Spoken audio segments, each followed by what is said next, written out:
મિત્રો, એક વાટકી ચણા દાળમાંથી શું બને? ઢોકળા, ખમણ કે પછી હાંડવો?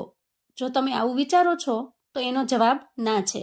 કેમ કે આજે હું એક એવી રેસિપી શેર કરું છું જે ઢોકળા ખમણના સ્વાદને પણ ભૂલાવી દેશે અને ઝડપથી બની પણ જશે. તો મિત્રો, જો તમે પણ આવો નવો નાસ્તો ટ્રાય કરવા માંગતા હોવ તો આજની રેસિપી તમારા માટે છે. તો ચાલો રેસિપી બનાવવાની શરૂ કરીએ. નાસ્તો બનાવવા માટે એક વાટકી ચણા દાળને 2 થી 3 કલાક અગાઉ પલાળી દઈશું, જેથી દાળ પલળી અને સરસ સોફ્ટ થઈ જાય. હવે આપણે દાળનું પાણી બદલી એક વખત ફરી ધોઈ લેવાની અને અંદરથી બધું જ પાણી નિતારી લઈશું. ત્યાર પછી એક મિક્સર જાર લઈશું અને દાળને જારમાં ટ્રાન્સફર કરીશું. ત્યાર પછી એક નાની વાટકી જેટલું ખાટું દહીં જારમાં ઉમેરીશું.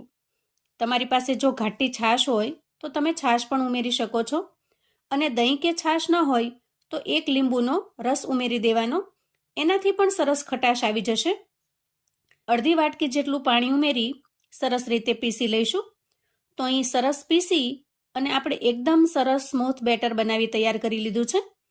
જો તમારે પીસતી વખતે જરૂર પડે તો અડધી વાટકી પાણી વધારે ઉમેરી દેવાનું, અને ત્યાર પછી એક મિક્સિંગ બાઉલ લઈશું અને તૈયાર કરેલી ચણાની દાળના બેટરને એ બાઉલમાં ટ્રાન્સફર કરીશું. બેટરને ઢાંકી 4 થી 5 મિનિટ રેસ્ટ થવા દઈશું.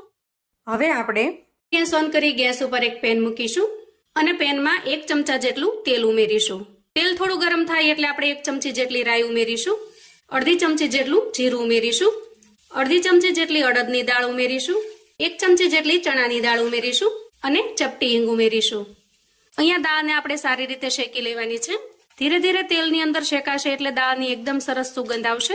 આ સમયે આપણે સમારીને તૈયાર કરેલું એક લીલું મરચું ઉમેરીશું. તો અહીંયા તમારે જેટલું સ્પાઇસી જોઈએ એ પ્રમાણે તીખાશ વાળું મરચું ઉમેરવાનું, અને સમારીને તૈયાર કરેલા થોડા ગાજરના ટુકડાને ઉમેરી દઈએ. તો એક નાનો ટુકડો મેં આ રીતે ઝીણો ઝીણો સમારી લીધેલો છે. અને ત્યાર પછી ઉમેરીશું થોડા મીઠા લીમડાના પાન. હવે આ બધી જ વસ્તુને મિક્સ કરી લઈએ. અહીંયા ગેસની ફ્લેમને આપણે એકદમ સ્લો રાખીશું, જેથી કરીને આ મસાલા અને આ વેજીટેબલ્સ બળી ન જાય. હવે બોઇલ કરેલા લીલા વટાણા ઉમેરી દઈએ. તમારી પાસે જો ઘરે કેપ્સિકમ હોય, સ્વીટ કોર્ન હોય અથવા તો મશરૂમ હોય તો એને તમે આમાં ઉમેરી શકો છો. મશરૂમના થોડા ઝીણા પીસ કરી અને તમે આમાં એડ કરી શકો છો. હવે આપણે મસાલા કરી લઈએ.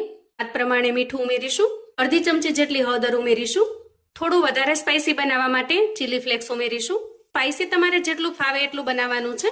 તો અહીંયા જુઓ, બધા જ મસાલા સારી રીતે મિક્સ થઈ ગયા છે. આજની રેસીપી આપણે એકદમ ઓછા અને સિમ્પલ મસાલાથી બનાવીશું, પણ એકદમ યુનિક, અલગ અને હેલ્ધી બને છે. બનાવવાની રીત જુઓ, એકદમ સરળ છે. હવે જેટલી આપણે ચણા દાળ લીધી હતી એ જ માપ પ્રમાણે આપણે અહીંયા સૂજી લઈશું. તો અહીંયા થોડો મોટો દાણો હોય એ રીતે આપણે સૂજીને પસંદ કરવાની છે. હવે સૂજીને આપણે આમાં ઉમેરી દઈશું અને સારી રીતે મિક્સ કરી લઈશું. તો આ રીતે સૂજીને પણ અંદાજે આપણે 1 મિનિટ જેવું શેકી લેવાનું છે. આ રીતે તમે મિક્સચર બનાવીને અગાઉથી તૈયાર કરીને પણ રાખી શકો છો. બાળકોને સવારની સ્કૂલ હોય અને સવારમાં જો તમારે દોડાદોડી થતી હોય તો આ રીતે તમે બનાવીને મૂકી રાખશો તો સવારે ફટાફટથી તમે આ નાસ્તો બનાવીને તૈયાર કરી શકશો. જો 1 મિનિટ જેવો અહીંયા આપણે રવાને પણ શેકી લીધો છે. અહીંયા ગેસની ફ્લેમને આપણે બંધ કરીશું અને મિશ્રણને ઠંડુ થવા દઈશું. બેટરની કન્સિસ્ટન્સી પહેલા કરતા થોડી ઘાટી થઈ છે. જો બેટર થોડું અમથું ઘાટું બન્યું છે. હવે આપણે અહીંયા બેટરમાં સ્વાદ પ્રમાણે મીઠું ઉમેરીશું, કેમ કે મસાલામાં તો આપણે અગાઉ મીઠું ઉમેરી દીધું છે. અને સારી રીતે મિક્સ કરી લઈએ. મિશ્રણ સારી રીતે ઠરી ગયું છે. તો આ રીતે તૈયાર કરેલા મિશ્રણને આપણે બેટરની અંદર ઉમેરીશું. અહીંયા બધું જ મિશ્રણ આપણે બેટરની અંદર ઉમેરી દઈશું અને સાથે સાથે થોડી કોથમીર પણ ઉમેરીશું. હવે બધી જ વસ્તુને પહેલા સારી રીતે મિક્સ કરી લઈએ અને પછી આપણે બેટરની કન્સિસ્ટન્સીને બેલેન્સ કરી લઈશું. તો જો આ રીતે મિક્સ કર્યા પછી બેટર વધારે ઘાટું બન્યું છે, એટલે આપણે એમાં 4 થી 5 ચમચી જેટલું પાણી ઉમેરીએ. થોડું પાણી ઉમેરી અને આપણે બેટરને બેલેન્સ કરવાનું છે. હવે બેટરને થોડી વાર માટે સાઈડ પર મૂકીશું અને આપણે એક કડાઈ લઈશું. કડાઈની અંદર આપણે 1 થી 1.5 ગ્લાસ જેટલું પાણી ઉમેરવાનું છે અને ત્યાર પછી આપણે અપ્પે પેનને એના ઉપર સેટ કરવાનું છે.